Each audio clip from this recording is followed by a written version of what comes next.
Hello everyone, welcome to the video. आज की video में हम देखने वाले हैं आपकी नेक्स्ट सेकंड थ्योरी जो कि है ब्रोंस्टेड-लोरी कॉन्सेप्ट। इससे पहली वीडियो में हमने अरहेनियस थ्योरी डिस्कस की थी। अगर आपने वो वीडियो नहीं देखी है तो मैं उस वीडियो का लिंक डिस्क्रिप्शन बॉक्स में और आई बटन पे दे दूँगी, आप वहाँ से जाके देख सकते हैं। आइए स्टार्ट करते हैं हमारी जो नेक्स्ट थ्योरी है। According to the Bronsted-Lowry concept, when a compound is dissolved in any solvent, then it can donate or accept H positive ion or proton. तो H positive ion को हम proton भी कहते हैं। If it will donate proton यानी H positive ion, it will be acidic, and if it will accept proton or H positive ion, it will be basic.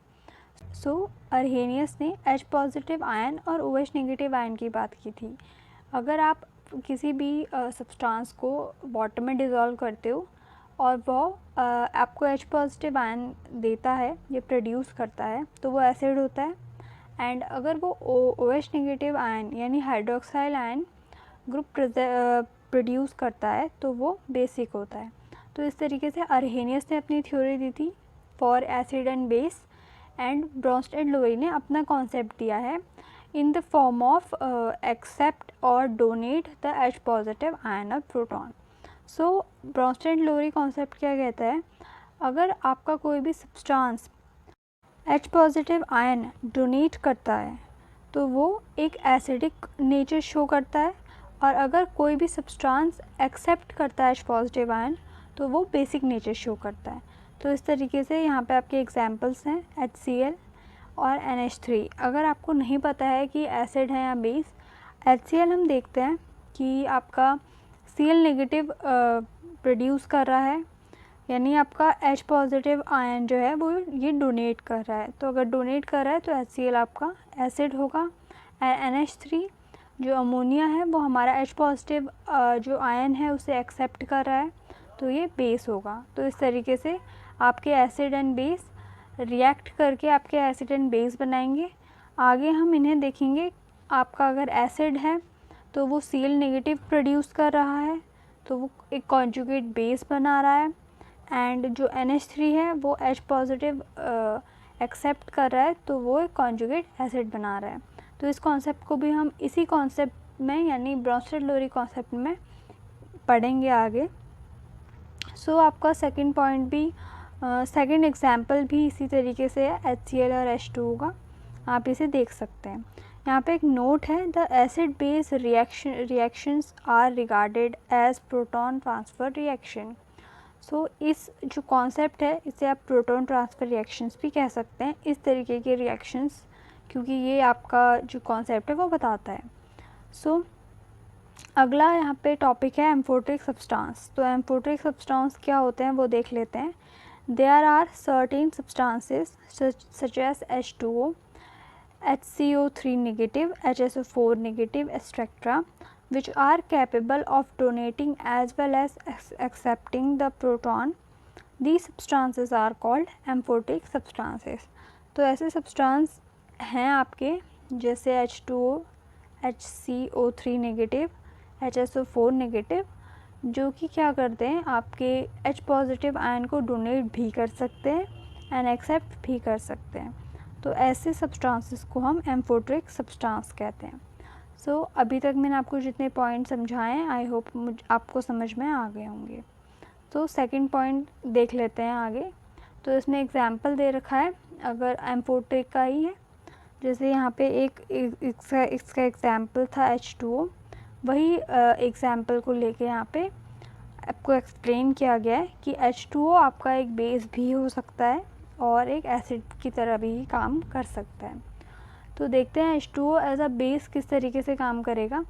अगर आप reactions देखते हैं फर्स्ट, जो कि है HCl प्लस H2O की, तो आपका HCl यहाँ पे एसिड होगा और H2O जो कि हमने एक बेस ले रखा है।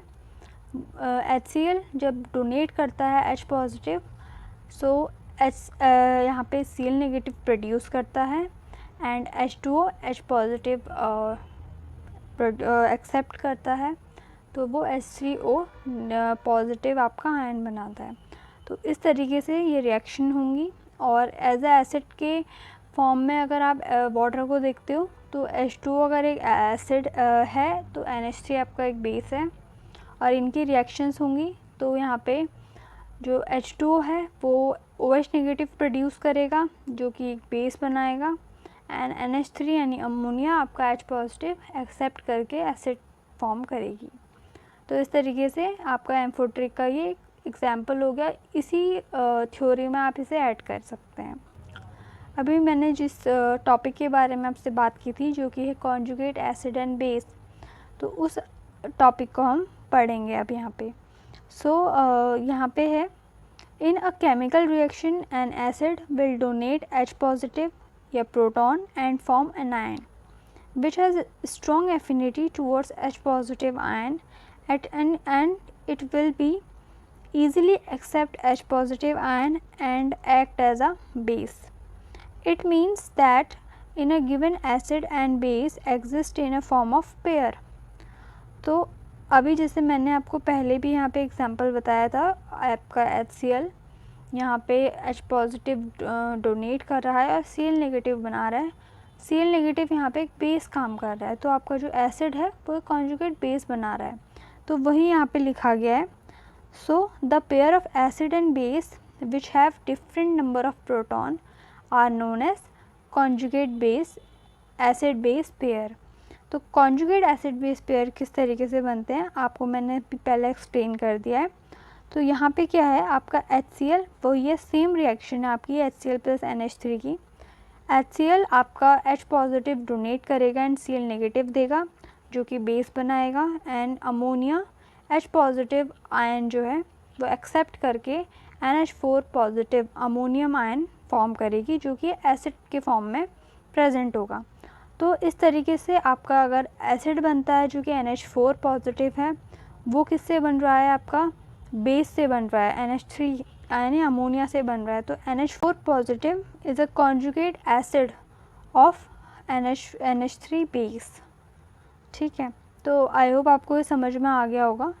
आगे हम देखते हैं आपका इसी रिएक्शंस के ऊपर आपके दो पॉइंट है। The base formed from an acid is known as conjugate base of acid and the acid formed from an base is known as conjugate acid of base.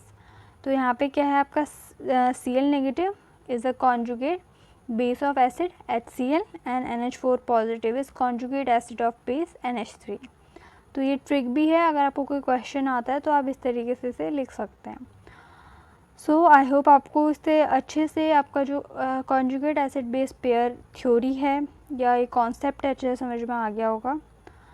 आगे एडवांटेजेस ऑफ ब्रॉन्स्टेड-लोरी कॉन्सेप्ट हम discuss करेंगे।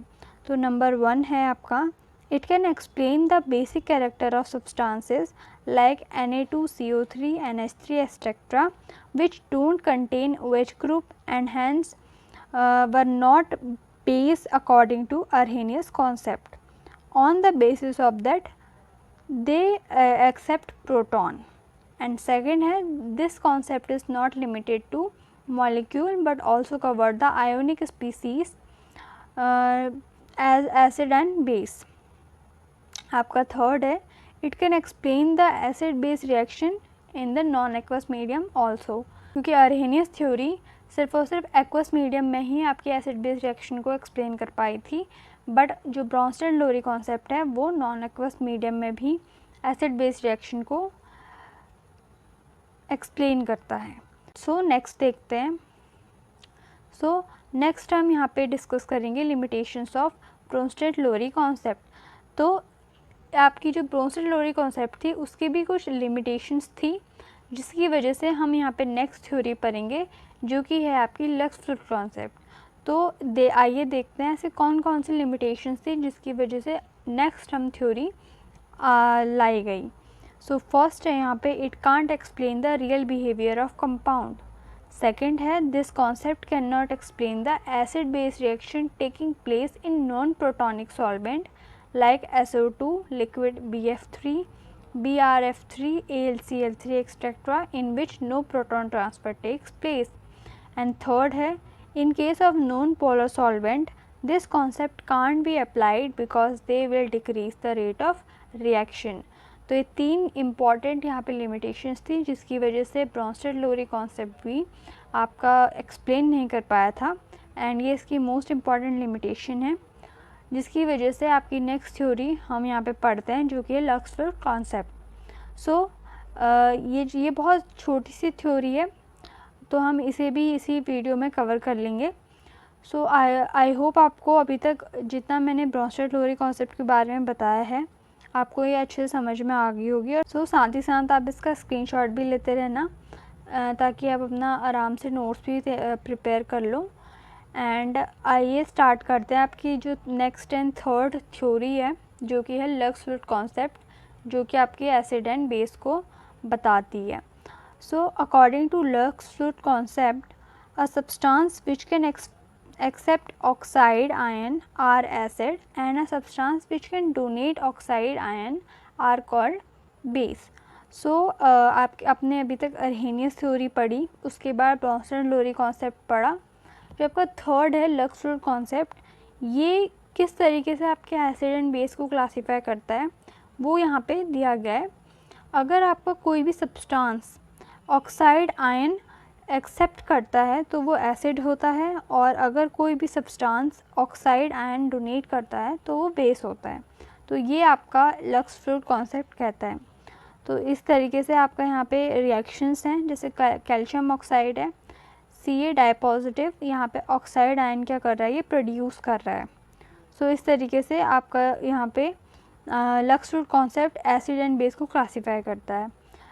सो अगर इनके examples देखो आप, यहाँ पे examples हैं। मैंने आपको पहले ही यहाँ पे एक्सप्लेन करा था कि लक्स-फ्लूट कॉन्सेप्ट एक बहुत छोटी सी थ्योरी है, इसमें ज़्यादा कुछ है नहीं, बट यहाँ पे ऑक्साइड्स का ही ट्रांसफ़र यहाँ पे एसिड एंड बेस को क्लासीफाई करने के लिए किया जाता है।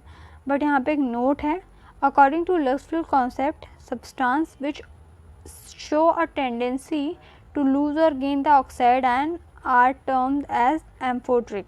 तो यहाँ पे एम्फोट्रिक सब्सटेंसेस किस तरीके से बिहेव करते हैं वो यहाँ पे बताया गया है। एंड इसके एग्जांपल्स एम्फोट्रिक सब्सटेंस का ZnO है, जिंक ऑक्साइड, जो कि एक बेस और एक एसिड दोनों की तरह काम कर सकता है। तो इस तरीके से यहाँ पे आपके 2 सब्सटेंस दे रखे हैं, aluminium oxide and zinc oxide. तो इस तरीके से ये आपका लास्ट पॉइंट था इस थ्योरी का। ये बहुत छोटी सी थ्योरी है एंड इसमें आपको ज़्यादा कुछ एक्सप्लेन करना है तो सिर्फ और सिर्फ अपने एग्जांपल्स के थ्रू, एंड कॉन्सेप्ट का एक छोटा सा स्टेटमेंट है, बाकी आपको यहाँ पे एग्जांपल्स के थ्रू यहाँ पे इसको शो करना है। सो आपकी जो थर्ड थ्योरी थी वो भी यहाँ पे कंप्लीट होती है, एंड यहाँ पे आपकी 2 थ्योरी आज हमने यहाँ पे कंप्लीट करी। फर्स्ट यहाँ पे Bronsted Lowry concept and second Lux Flood concept. So I hope आपने अच्छे से इनका स्क्रीनशॉट ले लिया होगा एंड आपको अच्छे से समझ में भी आ गई होंगी। एक बार आप अच्छे से अपने नोट्स प्रिपेयर कर लेंगे, और अगर आपने इस वीडियो को देख के अच्छे से अपने नोट्स प्रिपेयर कर लिए, सो आप उसको अगर दोबारा रिवाइज करोगे तो अगर आपको अभी समझ में नहीं आया तो अच्छे से वो आपको समझ में आ जाएगा। सो नेक्स्ट वीडियो में हम इसकी जो मोस्ट इम्पॉर्टेंट नेक्स्ट थ्योरी है जो कि है आपकी लुईस कॉन्सेप्ट, जो कि मोस्ट इम्पॉर्टेंट आपके एग्ज़ाम के पॉइंट ऑफ व्यू से है, तो उसे हम डिस्कस करेंगे। एंड आज की वीडियो में इतना ही रखते हैं। That is for today video guys. I hope आपको इस वीडियो से थोड़ी सी भी हेल्प मिली हो। अगर आपको इस वीडियो से थोड़ी सी भी हेल्प मिलती है तो प्लीज़ वीडियो को लाइक कीजिए, चैनल को सब्सक्राइब कीजिए। Thank you so much for watching.